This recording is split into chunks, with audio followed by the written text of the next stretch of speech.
Sports Flash TV na may dati. Ito ay lagi kang panalo, bakbakan na sigurado, mga balitang ang bakbakang Jandrel Casimero versus Kyonosuke Kameda. Pag-usapan natin yan mga ka-flash. Pero bago ang lahat, huwag kakalimutang i-like, mag-subscribe at hit ang notification bell para updated ka sa mga bidyong katulad nito.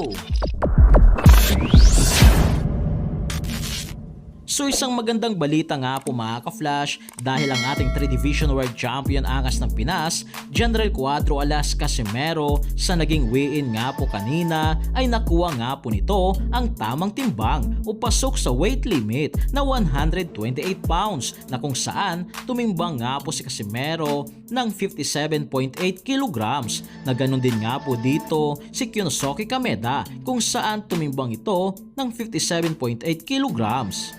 Kaya walang duda nga po mga ka-flash at wala nang makakapigil sa bakbakang Casimero versus Kameda bukas. Mapapansin din nga po sa pangangatawan ni Casimero na talagang bato-bato na nga po ito at handang-handa na makipagbasagan ng muka kay Kameda. Sa mga hindi pa nakakaalam, magsisimula nga po ang boxing event bukas 2 PM at paniguradong gabi na nga po mangyayari ang laban ni Casimero. May kasalukuyang kartada nga po si Casimero mga ka-flash na 34 wins, 23 knockouts at may 4 na talo lamang at may edad sa ngayon na 36 years old habang ang makakalaban nito na si Kameda ay may kartada sa ngayon na 15 wins, 9 knockouts, may 5 talo na at may edad pa lamang sa ngayon na 27 years old.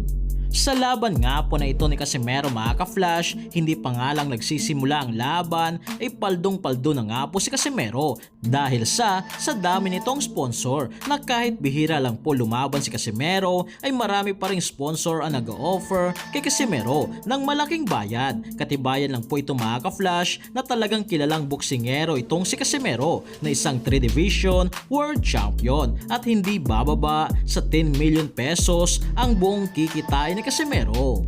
Pangako naman ni Casimero sa laban nito ay hindi nga raw niya paaabutin ng desisyon sa kamay ng mga hurado. Nang ibig sabihin lang po nito mga ka-flash ay mananalo si Casimero sa pamamagitan ng isang knockout.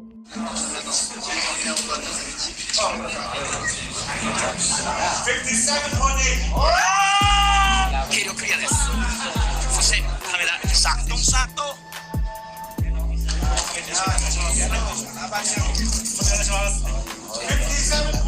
Yes!